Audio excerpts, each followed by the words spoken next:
Bonjour à tous, il est 11h01, on va démarrer notre webinaire concernant la donnée comportement de paiement. Encore une fois, on démarre une réunion sur le credit management en devant évoquer le contexte tellement particulier. Et il faut reconnaître qu'il y a quand même quelque chose d'anxiogène dans cette accumulation de crises. Mais le business a besoin de sérénité pour se faire correctement et nos entreprises ont besoin de cette sérénité également pour se développer. Alors, on va essayer de dresser un panorama objectif afin d'éclairer autant que possible les mois à venir. Un petit point sur l'organisation. Les habitués le savent, il y a un chat dans lequel vous pouvez poser les différentes questions. On essaiera d'y répondre plutôt en fin de webinaire. Et puis, petite nouveauté, on a mis en place un sondage. Donc, vous avez petite icône sondage avec trois questions simples. Et bon, je reparlerai de ces questions au fur et à mesure du webinaire, mais ça sera effectivement intéressant d'avoir les résultats et éventuellement échanger sur ces résultats en fin de webinaire également. Alors, beaucoup ici le savent. Dès que j'aurai réussi à changer voilà, mon slide. Beaucoup ici le savent, on est, nous, Altares, en capacité de produire de l'information sur le comportement de paiement grâce au programme d'Untrade. Et on bénéficie de l'expertise locaux, mais également internationaux, pour voir quelles sont les tendances et analyser ces tendances. Alors, je vais effectivement, et j'aime bien présenter ce slide au début où on compare la France par rapport à l'Europe. D'abord parce que nous, Français, on aime bien un peu, entre guillemets, se taper dessus sur nos propres résultats. On constate là, par exemple, qu'effectivement, en termes de comportement de paiement, nous disons généralement que nous sommes mauvais payeurs, mais par rapport à l'Europe, finalement, ce n'est pas aussi dramatique. Alors, il faut pondérer malgré tout ça, parce que si on se compare par rapport aux Danois avec leurs 2 jours de retard, ou nos amis hollandais avec leurs 3 jours de retard, effectivement, on en est loin, mais globalement, on constate que malgré tout, on est quelques points en dessous de la moyenne européenne. Ensuite, ce qu'on peut constater également sur ce graphique, c'est qu'on voit une surréaction, on peut appeler ça comme ça, suite à la première crise, où effectivement, on a fait un peu exploser nos retards de paiement, mais on est finalement revenu très très vite. Alors déjà, on voit effectivement que c'est une donnée qui est extrêmement réactive, et c'est ça aussi qui est intéressant, mais on est revenu effectivement assez vite à une situation un peu plus normale. On n'est pas encore revenu au niveau 2018-2019 non plus. Par contre, un point important, on a bien sûr regardé quelle était la tendance sur les premiers mois de l'année 2000. Et on constate que globalement, en nombre de jours de retard moyen, on continue à baisser, on continue à retendre vers 2018-2019, mais on ressent quand même des tensions. Et ces tensions sont liées à des comportements de paiement à plus de 30 jours de retard ou à plus de 90 jours de retard. Donc, on a de plus en plus de relations clients-fournisseurs qui se font avec des retards illicites, inquiétants, ce qui effectivement tend à prouver cette situation où tout le monde est assez inquiet, veut voir effectivement de quoi sera fait les mois à venir, et ça génère effectivement des tensions entre clients et fournisseurs. Donc, on va continuer à être effectivement très attentif et à vous informer autant que possible sur notre blog, sur le site Altares, et durant la constitution des différentes études auxquelles vous pouvez effectivement avoir accès et sur lesquelles on communiquera via différents médias. J'aime bien aussi présenter le slide suivant qui concerne l'analyse. Décidément, j'ai des problèmes avec mes slides. Voilà. Qui présente également l'analyse sur l'attitude de paiement en fonction des tailles d'entreprise. Là, on fait effectivement le focus 2020-2021, où on s'aperçoit que les petites entreprises ont eu faculté de revenir à une situation un peu plus normale, plus rapidement que les grandes. Il peut y avoir des problématiques de télétravail ou d'autres raisons organisationnelles qui expliquent le fait que peut-être les plus grandes entreprises ont eu un peu plus de mal à revenir à la situation plus normale, on va dire. Donc voilà sur le contexte, mais on a voulu faire ce webinaire de manière très opérationnelle. On a voulu effectivement avoir et répondre aux enjeux très opérationnels. C'est pour ça que je suis accompagné de deux co-animateurs que je vais me permettre de présenter maintenant. Je m'aperçois que j'ai aussi oublié de me présenter. Donc, je suis Gilles Lambert. Je suis Product Marketing Manager pour Altares sur l'ensemble des solutions concernant la santé financière des entreprises. Donc, je suis accompagné en tout premier par Mathieu, Mathieu Finas, qui est notre expert décisionnel. Je vais le laisser se présenter lui-même. Bonjour, donc Mathieu, donc, je suis ingénieur avant-vente data science au sein d'Altares et j'accompagne donc, les entreprises à l'optimisation de l'utilisation de leurs données et notamment de la donnée Altares d'Allen Bradstreet afin de prendre les meilleures décisions opérationnelles. Merci beaucoup, Mathieu. Et puis, j'ai la grande joie d'être accompagné aussi aujourd'hui par Benoît Deleforge, qui est directeur général de Interactive. Donc, Interactive, je vais, Benoît, te laisser la parole et peut-être te demander à ce moment-là si tu peux nous présenter ta société, la plateforme collaborative Interactive. Oui, bonjour à toutes et à tous. Donc, Benoît Deleforge, comme l'indiquait Gilles, directeur général de la structure Interactive. Société créée en 1997, une équipe d'une cinquantaine de collaborateurs qui fonctionne en mode start-up pour plus de flexibilité et de réactivité. Nous disposons de nos propres techniciens et experts métiers qui interviennent de la spécification jusqu'au développement de la solution. Notre plateforme collaborative, qui se nomme Interactive, comme le nom de la société, offre une couverture fonctionnelle étendue. On a pour coutume de la définir comme CRM financier, avec une couverture allant de l'administration des ventes au contentieux, de la qualité, pour ne citer quelques exemples, et bien sûr, la gestion du crédit et du risque que nous allons développer dans ce webinaire. Nous avons développé une plateforme, une unique version de plateforme capable d'être paramétrée en fonction des besoins et de l'organisation de nos clients afin de garantir un retour sur investissement rapide sur les processus order to cash. Interactive a rejoint le groupe Intrum en 2017 et le fait d'avoir intégré un groupe d'une telle dimension nous a permis de bénéficier de synergies importantes tout en conservant notre agilité et notre indépendance. Autant de leviers nécessaires au développement de nos solutions. Ok, merci beaucoup Benoît. Concrètement, à qui s'adresse cette plateforme? Alors, la plateforme répond aux besoins de quasiment tous les secteurs d'activité. Elle est destinée à des structures centralisées ou décentralisées, recherchant une optimisation des processus clients et ou fournisseurs. Nos références clients témoignent de nos capacités à répondre aux exigences des grands groupes, mais aussi des ETI et PME, que ce soit en termes de volumétrie, d'exigences de sécurité, y compris à l'international, notre solution embarquant nativement un fonctionnement multilingue et multidevises. D'accord. On le sait, hein, c'est un marché qui se développe énormément. Il y a un certain nombre de plateformes aujourd'hui existant sur le marché. En quoi Interactive se différencie des autres? Notre solution est simple et intuitive pour l'utilisateur et le point fondamental, c'est que notre plateforme a été développée sur la base de 10 années d'expérience de nos métiers de service. À l'origine, Interactive est une société de gestion du poste client et de recouvrement amiable et judiciaire. Notre plateforme est compatible avec l'ensemble des ERP et surtout interconnectée avec l'écosystème de nos clients. Par exemple, vous serez connecté bien évidemment avec votre partenaire d'information juridique et financière, avec éventuellement votre assureur crédit, avec votre prestataire en éditique et bien d'autres. Vous avez également la possibilité d'avoir des accès multi-profils utilisateurs, l'objectif étant de distribuer la bonne action au bon moment, au bon acteur. Aussi, notre modèle économique permet de fournir une réponse tarifaire adaptée à chaque périmètre.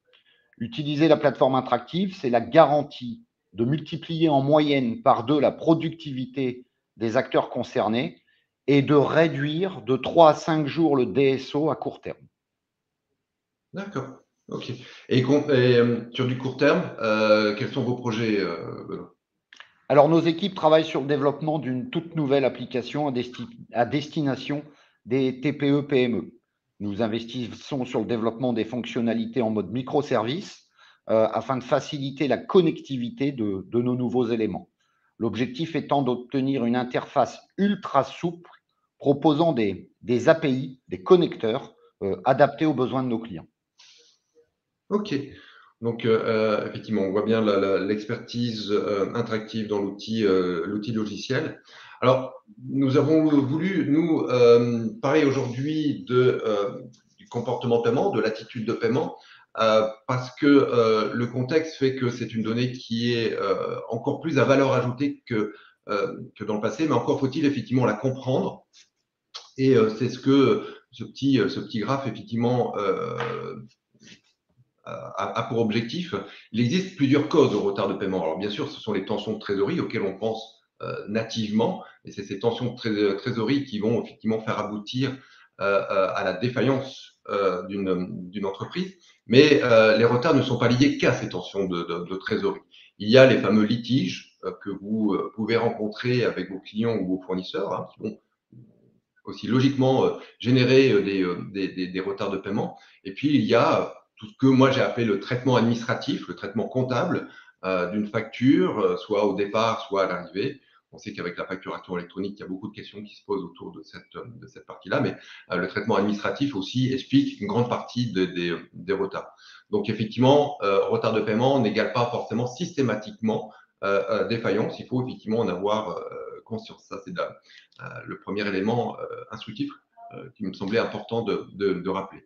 Et puis, un élément aussi à prendre conscience, c'est effectivement qu'il y a des facteurs influençant les retards de paiement.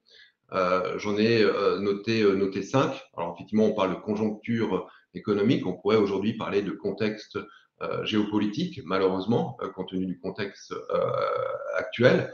Mais voilà, ce sont des éléments qu'il faut aussi prendre en compte qui expliquent que dans le monde idéal, tout le monde paye à 0 jour de retard. Aujourd'hui, on est effectivement en France à 12,5, par exemple. Moi, j'aime bien aussi souvent rappeler la partie réflexe culturel, puisqu'effectivement, en fonction des zones géographiques, certains paiements se font plus ou moins régulièrement.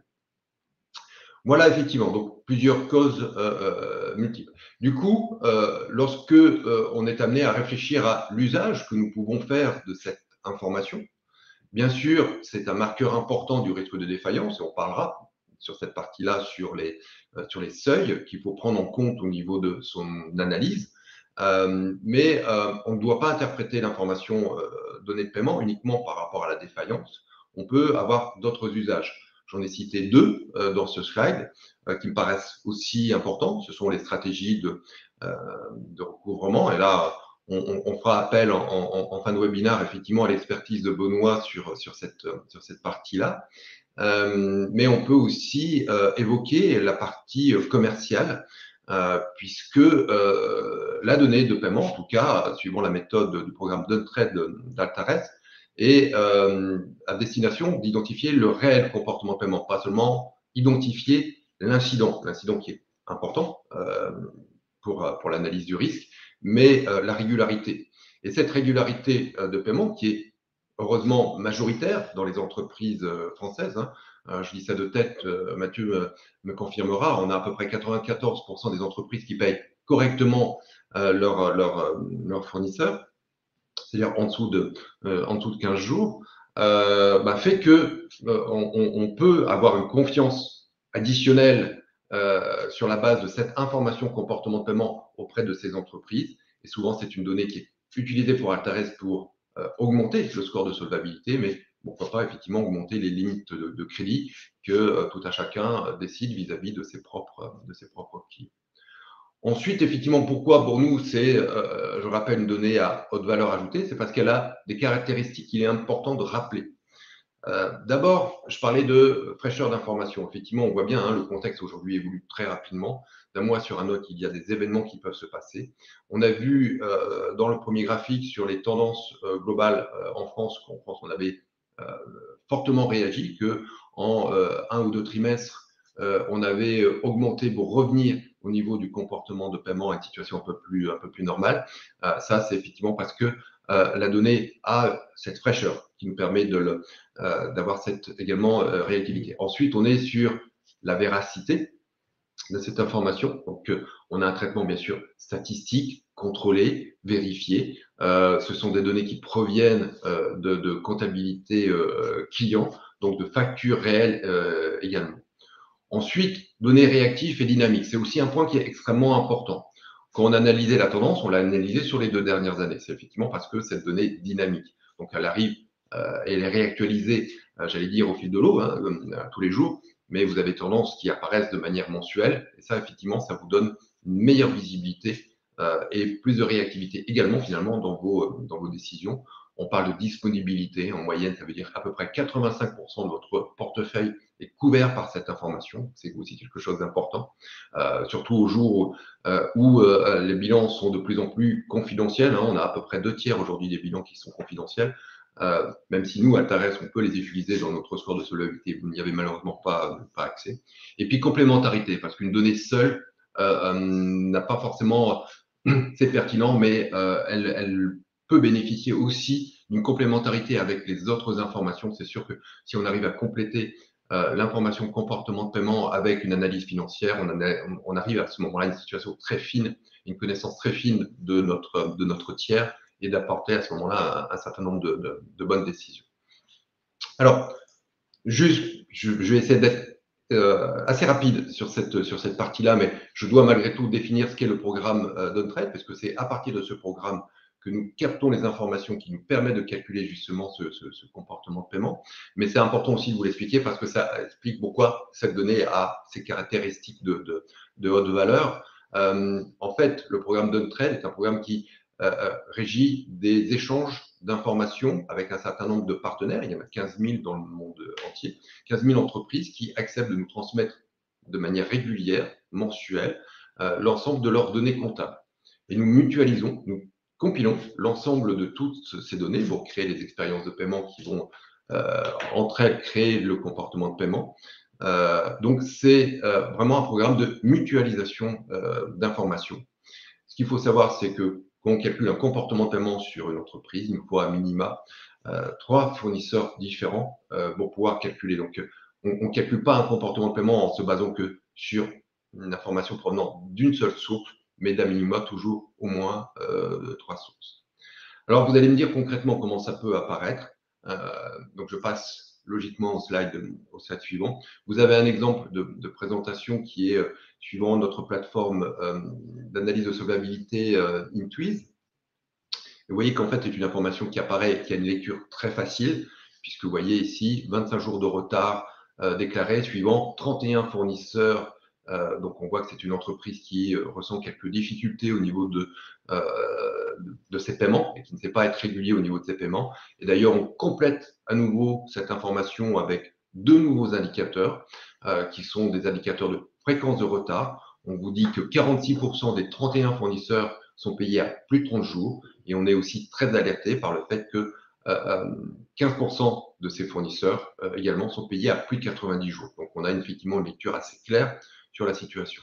Je vous disais tout à l'heure que c'est une donnée qui a besoin d'être dynamique et réactive. C'est ce que vous voyez sur la tendance qui apparaît là sur 2 ans. Vous voyez qu'effectivement, on a un point d'alerte qui est arrivé. On est passé au-dessus d'un seuil en termes de qualité de lecture également. Altares a travaillé beaucoup ça. Donc, on a effectivement cette qualité de lecture grâce à la définition du seuil. Donc là, on a passé le seuil d'alerte. On n'est pas encore sur un seuil critique, mais on est véritablement inquiet sur cette entreprise. Donc voilà, l'aspect usage de l'information. Je vous disais tout à l'heure que c'est une donnée qui, bien sûr, est un marqueur important du risque de défaillance, mais qu'il fallait effectivement avoir une lecture par seuil. C'est ce que vous avez ici. Alors, passé 15 jours, on commence effectivement à avoir besoin de surveillance de cette entreprise, mais passé 30 jours, là, on passe effectivement un premier seuil, et le seuil critique étant quand même 90 jours. C'est-à-dire à partir du moment où une entreprise paye à plus de 90 jours la moyenne de ses fournisseurs, on peut effectivement être inquiet. Donc, il y a vraiment cette corrélation, j'apprends rien à personne, entre retard de paiement et défaillance. Encore faut-il avoir cette lecture par seuil, c'est vraiment important. L'autre aspect aussi qui est à retenir et qui est à prendre en compte, c'est à quel moment l'information arrive. Parce que si, comme les impayés ou les privilèges, on vous prévient de l'imminence d'une cessation de paiement, mais que le délai est de 1 à 2 mois avant la cessation de paiement, malheureusement, vous n'allez pas pouvoir appliquer les stratégies de recouvrement nécessaires et les décisions de crédit obligatoires. L'intérêt de cette information, toujours en termes d'analyse du risque de défaillance, c'est qu'elle est très anticipative. C'est véritablement la qualité de cette information. Et vous avez effectivement, pour les TPE, entre 6 à 12 mois la première alerte, et pour les plus grandes entreprises, ça peut aller jusqu'à 2 ans. Je vous disais tout à l'heure, c'est une information qui a de nombreuses qualités, notamment celle d'améliorer les stratégies de recouvrement. Lorsque vous comparez l'attitude de paiement que vous subissez d'un de vos clients versus quelle est l'attitude de paiement de votre client au global calculé par le programme d'Untrade, donc la donnée PEDEX, vous pouvez à ce moment-là appliquer de meilleures stratégies de recouvrement. Vous êtes mal payé, les autres sont mal payés, vous allez appliquer une stratégie beaucoup plus dure. Vous êtes mal payé, mais les autres sont bien payés. On est peut-être à ce moment-là en mode litige et à ce moment-là peut-être un retour auprès du service commercial, etc., etc. Donc c'est aussi une donnée qui prend sens d'un point de vue stratégie de recouvrement. Et puis, bon, on l'a déjà un petit peu évoqué tout à l'heure, c'est cette capacité à cette information à finalement être une donnée beaucoup plus positive que négative.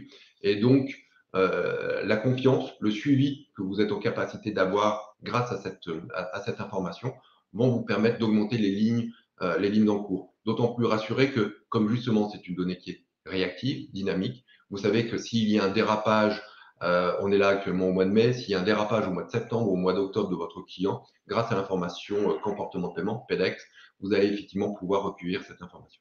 Donc voilà en quoi, à notre sens, effectivement, c'est une donnée qui a énormément de valeur, tant sur la partie décisionnelle crédit que sur la partie stratégie de recouvrement.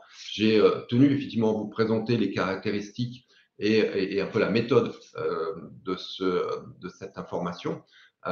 Mais comme je l'ai dit effectivement en introduction, je tenais effectivement à ce qu'on soit très opérationnel sur ce webinaire, d'où la présence et de Mathieu et de Benoît, que je vais effectivement interpeller maintenant. Mathieu, je sais que tu as travaillé sur de nombreux cas sur lesquels effectivement la partie décisionnelle était importante et tu t'es souvent appuyé sur la donnée comportement de paiement. Je serais intéressé par peut-être avoir un retour d'expérience et puis ton analyse par rapport à ça. Donc, tu as préparé un certain nombre de slides. Je vais les passer. Merci Gilles. Je t'en prie. Donc effectivement, hein, comme tu l'as fort bien rappelé, hein, donc Altares fournit de la donnée prédictive hein, pour ce qui est du risque entreprise de manière globale, hein, donc le risque de défaillance qu'on va traquer avec ce qu'on appelle le score d'anticipation de la défaillance à 12 mois, qui est plutôt le risque moyen et long terme, et bien sûr cette fameuse donnée comportement de paiement qui permet d'indiquer donc sur plus de 700 000 tiers en France, 700 000 entreprises, comment ces entreprises paient leurs fournisseurs. Alors, ce qu'il faut bien comprendre, c'est que la donnée entreprise, hein, évidemment, je vais enfoncer une porte ouverte, elle est bien sûr utile pour le risque global de défaillance, mais elle est aussi très utile pour votre propre risque. J'entends par là que, évidemment, un risque de défaillance, c'est important, mais ce qu'il faut surtout retenir, c'est que le risque premier pour vous, c'est de savoir si, par exemple, vous êtes en relation avec un fournisseur, de savoir s'il va être capable de vous livrer durant toute la relation client hein, donc, et fournisseur, donc durant les 6 mois ou les 12 mois ou les 3 ans, etc. Et donc, ce qui est important, c'est de savoir que ces données risques Altares et Andra Street vont pouvoir, la plupart du temps, matcher avec votre risque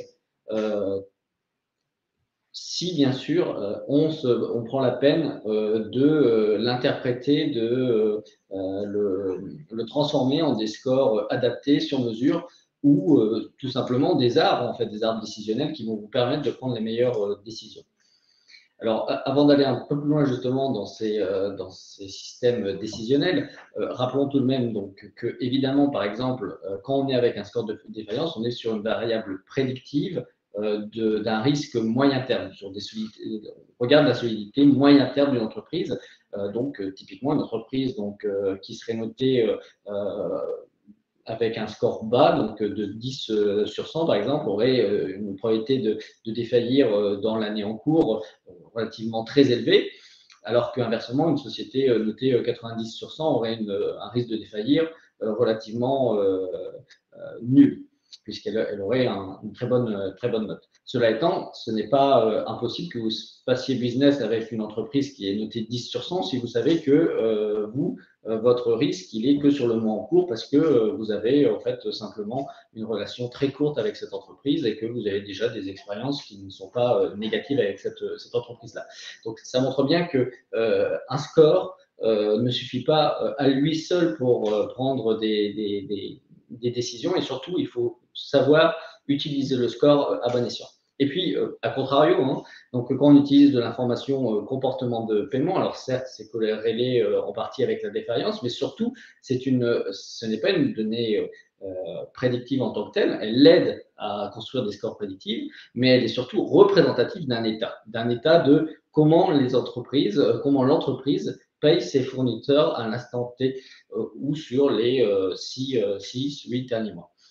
Et donc, ces indicateurs, donc on a le PEDEX, le retard moyen de paiement, qui vont soit paiement à temps, soit paiement à plus de 15, 30, et ça va jusqu'à 180 jours de retard, soit aussi l'innovation Altares.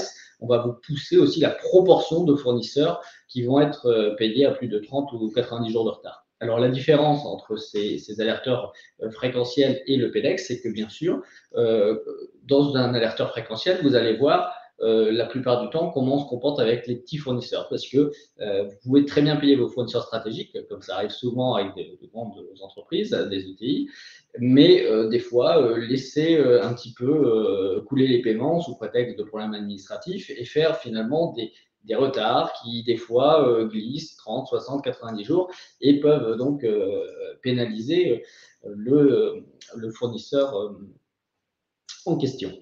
Donc, on arrive à la situation suivante de comment, par exemple, dans une logique de suivi du risque client, on va pouvoir utiliser ces données pour, par exemple, optimiser la décision de cash collection, de recouvrement qui nous intéresse vraiment aujourd'hui. Donc, alors évidemment, quand vous avez une société qui est à risque de défaillance fort, on a envie de dire que là, c'est très grave. Mais si par exemple, vous voyez que finalement, sur les 12 derniers mois, cette société, en fait, oui, certes, elle a un risque qui est mauvais, mais que ce risque est contenu, puisqu'on voit qu'elle n'a pas dégradé sa note au cours des 12 derniers mois, mais qu'en plus, sur tous les autres fournisseurs, elle ne fait aucun retard, on peut se dire qu'on peut sous certaines conditions, faire relation, ou en tout cas, si on constate des retards, avoir une relance mesurée. Inversement, donc si on voit une société qui est risque de défaillance dans le rouge, mais qu'en plus, elle fait déjà du retard avec tous les fournisseurs, alors on sait très bien que là, il faut vraiment avoir une relance forte et prioritaire parce qu'il y a 90% de chances qu'on ne revoit plus nos petits. Et puis, bien sûr, il y a aussi la situation un peu plus, on va dire, latine, où on est sur une entreprise plutôt de taille, de grande taille, qui n'a pas de risque de défaillir, et qui, par contre, on constate qu'elle fait de retard assez fréquent chez des fournisseurs non stratégiques. Dans ces cas-là, évidemment, là aussi, le but n'est pas de casser la relation commerciale en envoyant directement les huissiers de justice, mais de peut-être avoir une relance graduée afin de rappeler à l'entreprise qu'elle doit des paiements. Donc ça, c'est l'approche vraiment experte que tout le monde va faire de manière plus ou moins automatisée. Et vient l'approche un peu plus, on va dire, data science, où on va en fait tout simplement faire matcher toutes ces données et les faire correspondre à votre propre expérience client, ceux qui ont payé, ceux qui n'ont pas payé, ceux qui payent à plus de 90 jours, etc.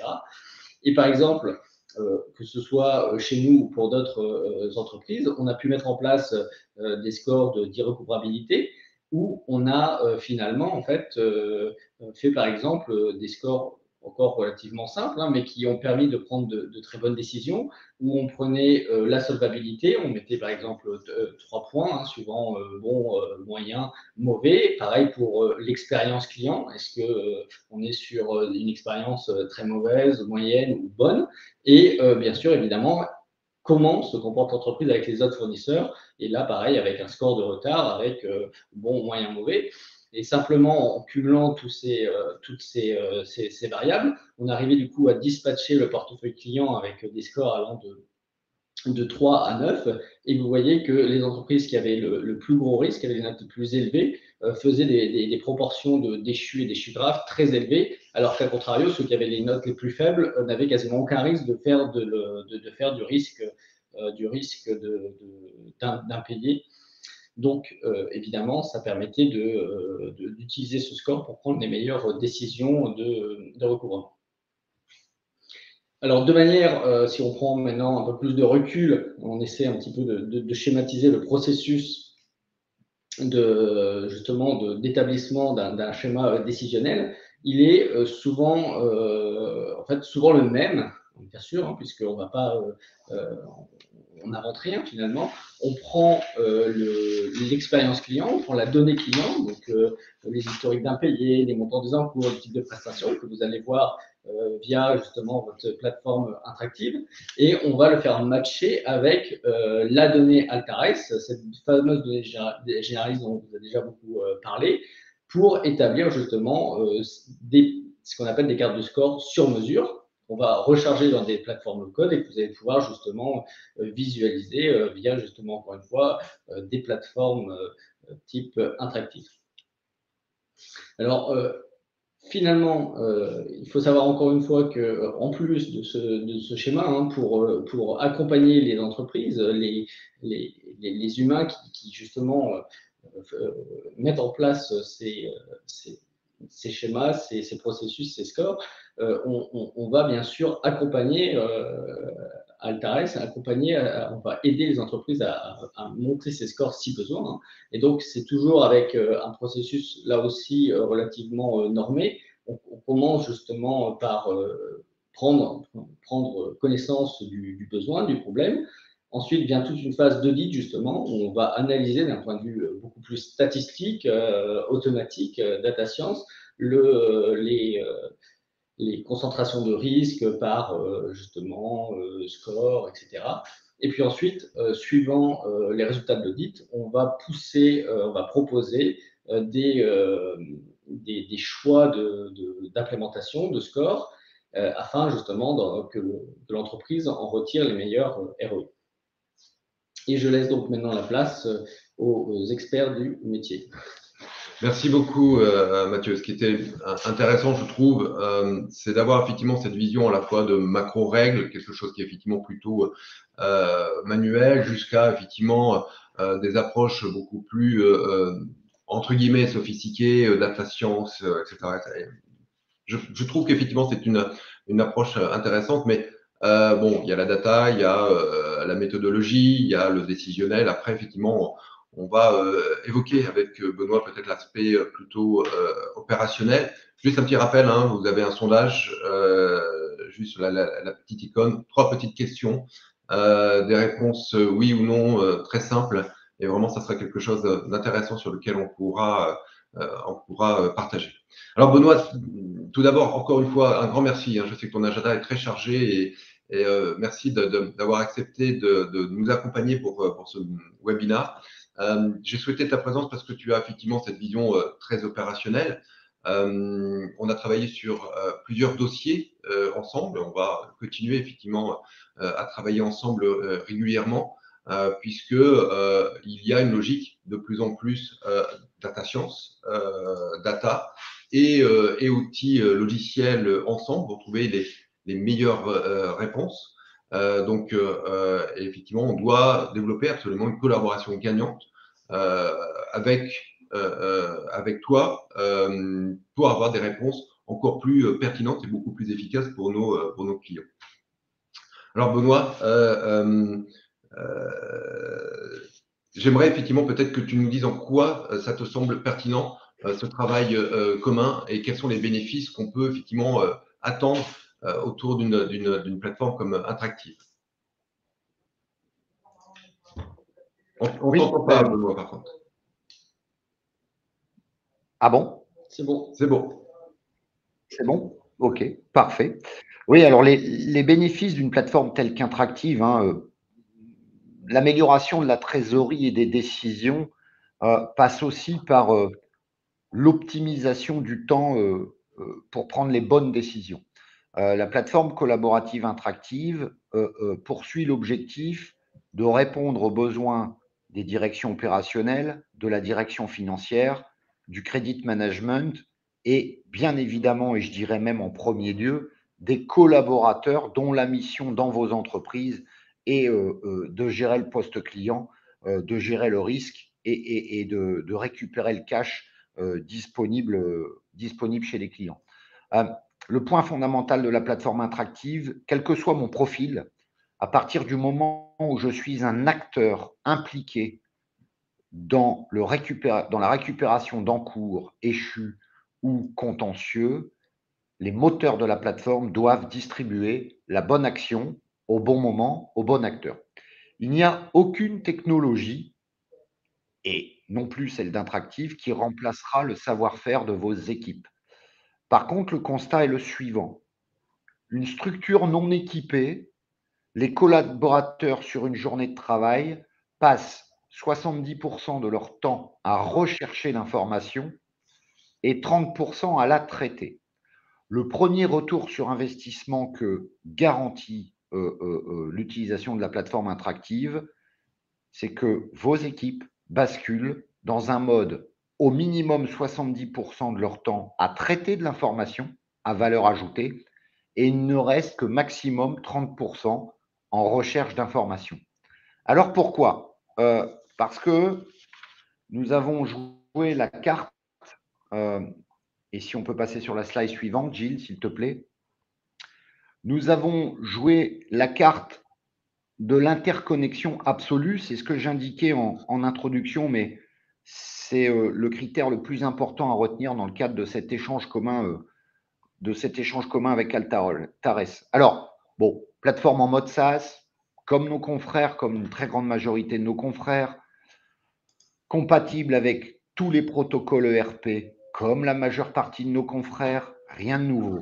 Par contre, sur le registre de l'interconnexion, nous sommes l'éditeur qui joue cette carte le plus possible, c'est-à-dire l'interconnexion avec vos systèmes d'information internes, ERP, et il peut y en avoir plusieurs dans vos organisations, CRM commercial, parce que les commerciaux peuvent avoir besoin à un moment donné d'intervenir et il faut que les systèmes puissent communiquer, d'autres systèmes d'information interne, type services techniques et autres. La plateforme peut s'interconnecter avec des protocoles spécifiques.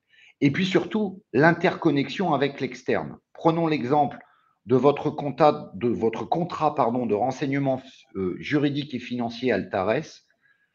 Vous retrouverez 100% des informations disponibles dans votre contrat Altares dans la plateforme Interactive. Non pas uniquement quelques ratios du bilan ou les informations juridiques les plus importantes, j'insiste, nous intégrons absolument tout, c'est-à-dire l'exhaustivité des postes du bilan et l'intégralité des éléments juridiques, c'est-à-dire rattachement maison-mère, détail des établissements, intégralité des événements BODAC, bien évidemment intégralité des éventuelles procédures collectives, etc., etc. L'intérêt, comme je l'indique, c'est que vos utilisateurs, une fois connectés à la plateforme Interactive, s'ils ont recours à de la donnée Altares, ils n'ont pas besoin de se déconnecter, on rapatrie l'intégralité de l'information. Si vous participez au programme d'Untrade, La plateforme est connectée au programme de trade. Les interfaces sont en place et en production. Vous récupérez toutes les informations directement dans la plateforme interactive. Et ensuite, vous pouvez ajouter d'autres éléments de votre écosystème externe. Si vous avez recours à un assureur crédit, la plateforme dispose de connecteurs avec les assureurs crédit. Si vous avez recours à un prestataire et une solution de paiement en ligne sur du paiement carte bleue, notre plateforme est connectée avec une majorité d'acteurs. Idem pour vos prestataires en éditique, ainsi de suite. Voilà. L'intérêt, je le rappelle, proposer des actions à valeur ajoutée et surtout proposer la bonne action et la bonne alerte pour vous permettre de prendre la meilleure décision possible le plus rapidement possible. Alors, si on passe sur la slide suivante, voilà, il faut savoir que la couverture fonctionnelle de la plateforme, c'est du cash collection, c'est-à-dire de la relance préventive, de la relance curative. C'est du recouvrement. La plateforme permet de gérer tous les processus de contentieux amiable, préjudiciaire, judiciaire et suivi intégral et traitement intégral des procédures collectives. La gestion du risque multiconnecteur, renseignements financiers, assurance crédit, voire même factoring si nécessaire. La qualité va permettre de gérer ce qu'on appelle les problématiques de contestation client, les litiges, avec du tracking, avec de l'escalade sur non-résolution. Et puis, pour le dernier onglet qui est tout à gauche, quel que soit le module utilisé, cash collection, recouvrement, gestion du risque, qualité, bien évidemment, la plateforme va générer des flux qui sont gérés par la gestion de flux. Alors, des flux à destination de collaborateurs en interne, des flux à destination de vos clients et ou de vos fournisseurs, etc. etc. Pour terminer, on a juste mis l'exemple d'un écran de la plateforme en lien avec notre webinaire sur le traitement et l'analyse de la solvabilité de vos clients. Vous constaterez que la plateforme permet bien évidemment d'intégrer le score Altares et que la plateforme permet aussi de faire fonctionner assez simplement des notions de profil payeur interne et de score interne. Ce sujet est assez intéressant. Mathieu et Gilles, à juste titre, nous indiquent depuis tout à l'heure que les contextes évoluent très vite, la solvabilité de vos clients évolue très vite, et c'est important d'être alerté au bon moment. Alors, un profil payeur et un score interne, ça va permettre d'interagir en live avec les stratégies de relance que vous aurez décidées. Je rappelle, en introduction, j'ai indiqué que la plateforme interactive se paramétrait spécifiquement en fonction des besoins de nos clients. Vos stratégies de relance et de recouvrement, vous les choisissez de A à Z. Et ce qu'il faut savoir, c'est que le profil payeur et le score interne vont interférer en temps réel sur la stratégie de relance-recouvrement qui est en cours. Prenons un exemple basique, 3 niveaux de profil payeur, bon, moyen, mauvais. Mon client est d'une typologie grand compte avec un profil payeur bon. Vous serez certainement sur une stratégie de relance plutôt soft. Par contre, si ce profil payeur d'un client grand compte passe de bon à mauvais, la plateforme, en temps réel, va soit alerter un collaborateur en interne, soit adresser une action particulière à votre client parce qu'il y a une situation de dégradation. Il va falloir checker, il va falloir discuter pour réévaluer la stratégie à appliquer sur votre client.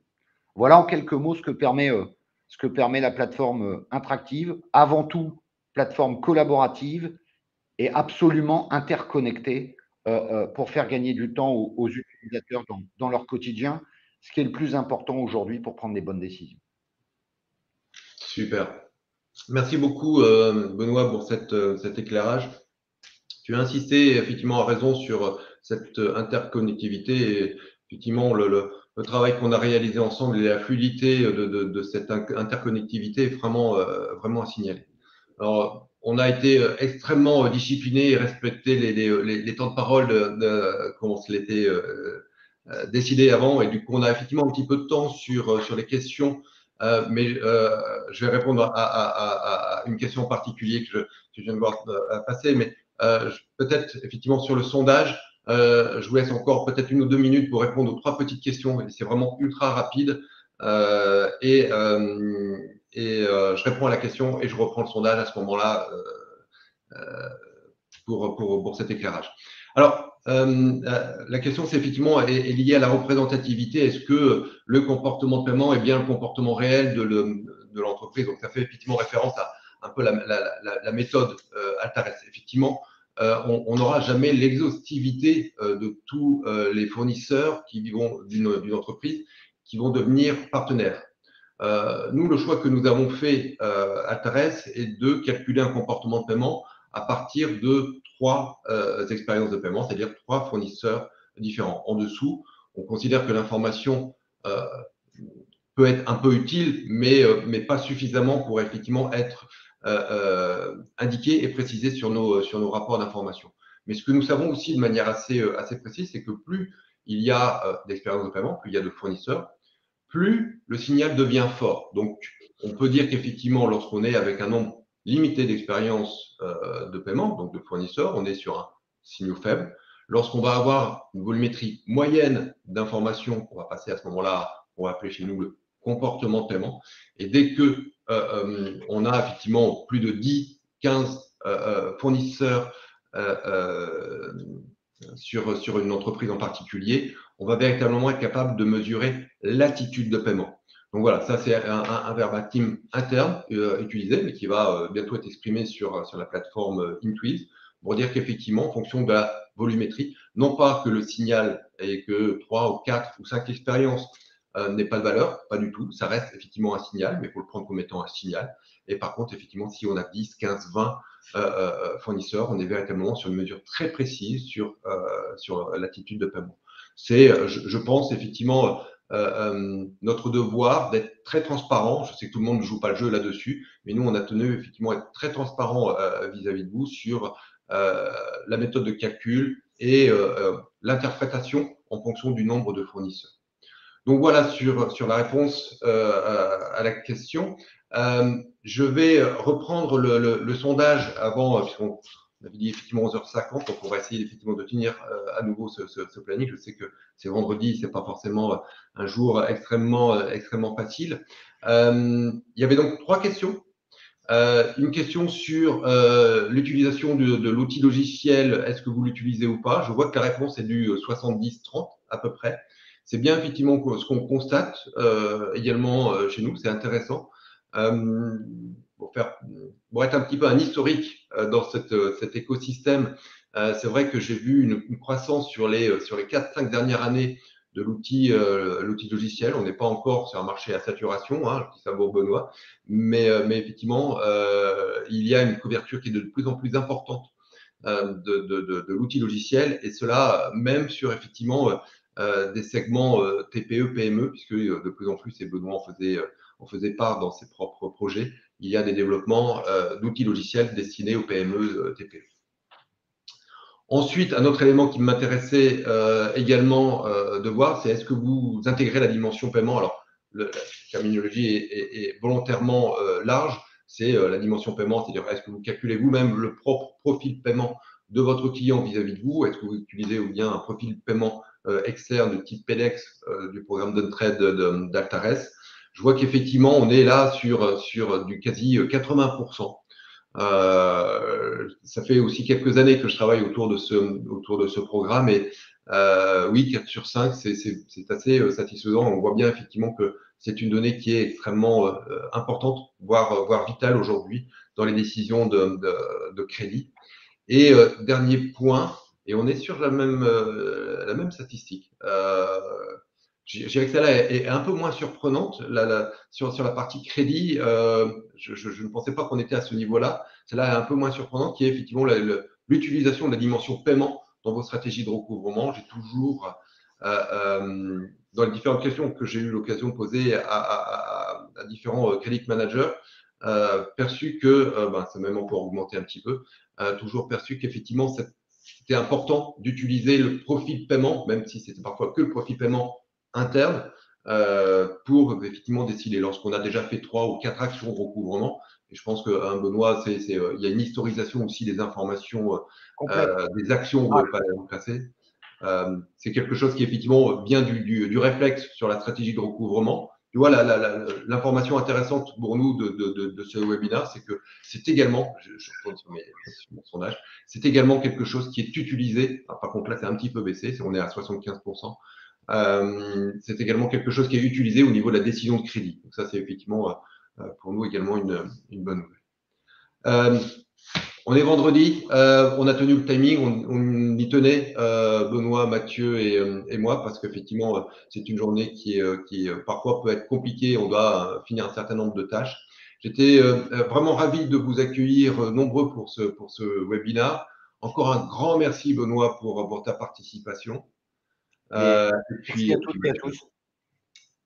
Merci à tous. Je vais terminer l'événement et puis, écoutez, je vous souhaite un très très bon week-end, le plus ensoleillé possible et à très bientôt. Merci à tous. Merci. Très bonne journée. Bonne Au revoir. journée. Merci, au revoir.